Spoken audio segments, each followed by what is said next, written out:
that. And even though this vote would push the debt limit to 2027, it in no way reflects any lack of enthusiasm on our part to get about those serious cuts for the American people. We have to have fiscal responsibility as a core principle of our party. So that's what the House Republicans are committed to, every single one of them. We will get together and do that work, and it begins in early January. Hi, everybody, and welcome back. I was just in the midst of putting up a different podcast when I decided that I just had to ring in on last night's House GOP votes and the interference that was created by our president-elect and co-president-elect.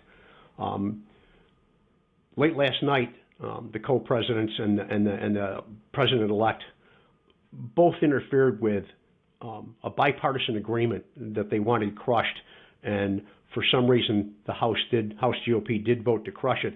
And then he tried to install, the president-elect and the co-president, tried to push in a Frankenstein version of a continuing resolution that just was ridiculous at the best. They were worried about the 1,570 pages of the original bill, which I don't know how anybody could have voted on that, because they probably couldn't have read it. In the old days, when I was first getting into politics, it wasn't uncommon to see a bunch of politicians split up a bill like that amongst themselves, and they each took a bunch of pages and went home, read them, and come back with an opinion the next day. They didn't try and do it within 1 hour of the bill being presented, because nobody could have read it that fast. I'm not even sure that AI could have read it that fast. But either way, the president pushed forward a bill that he wanted Mike Johnson and the GOP to push in, which basically was a little over 200 pages long.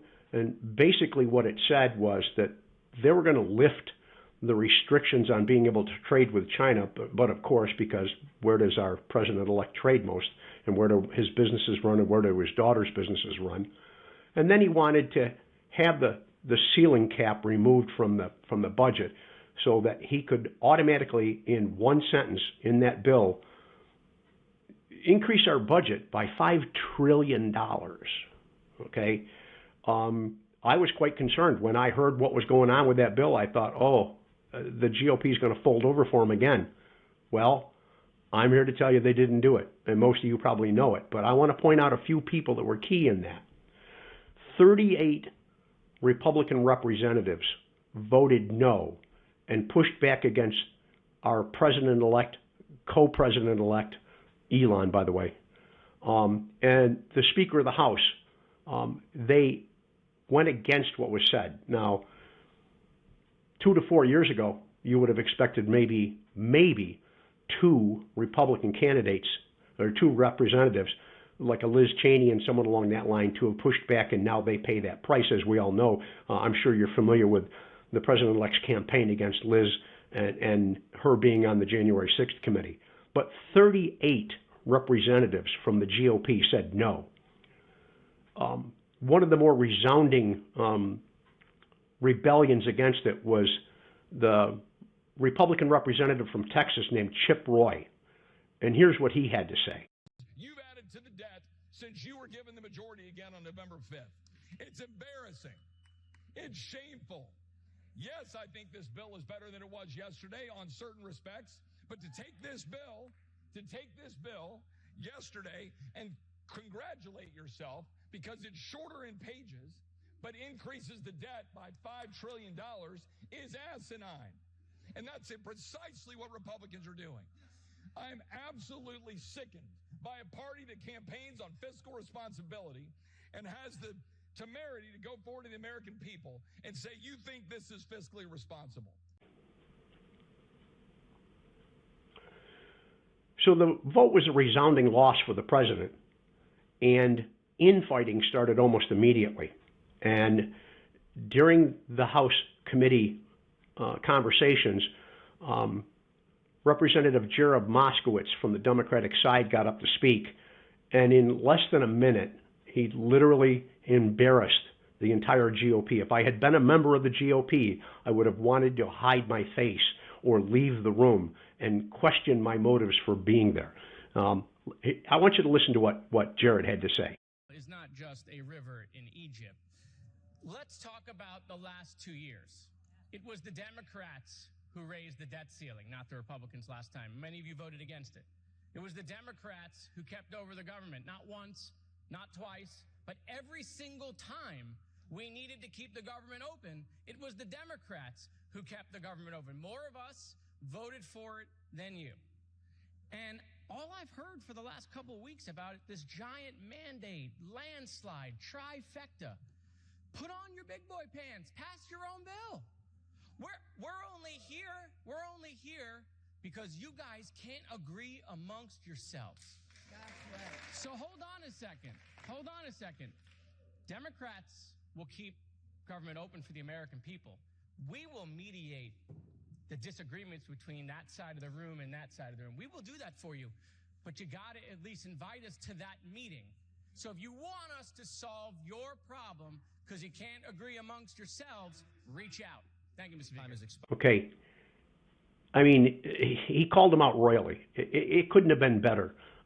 He's known for his sarcasm and his wit, but last night he sharpened it to a knife point, and he took a knife fight with the people from the other side. He was tired of it. You could see that his sense of humor was still there, but he was tired of what was going on.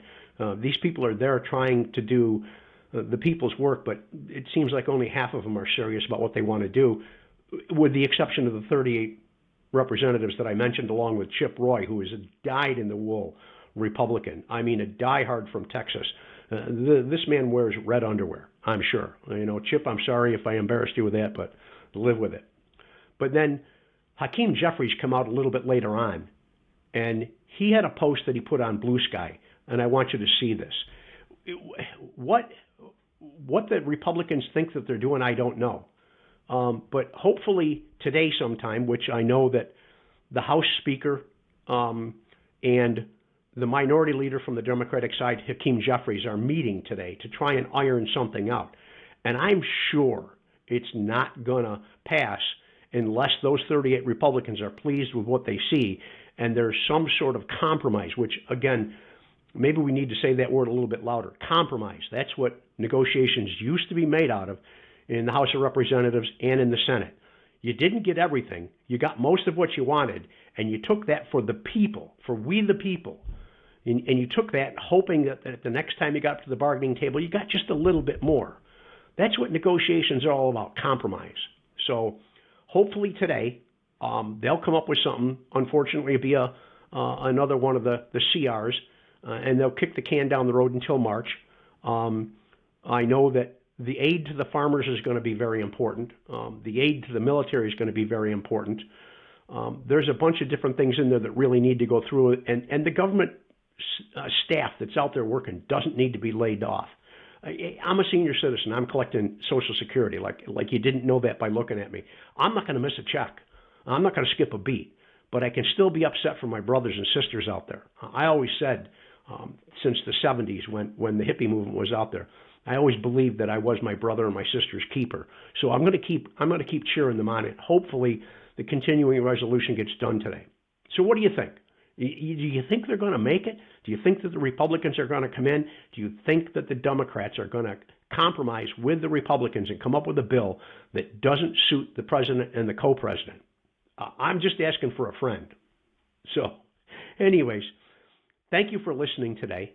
This is my new podcast. This is the premiere week for me. So if you liked what you heard and saw, please subscribe to my channel. Please like it. Please give me a comment. And please share my videos. It's the only way I'm going to get this built up, and it's my effort at trying to keep democracy alive. Thank you, and I hope I see you all again soon.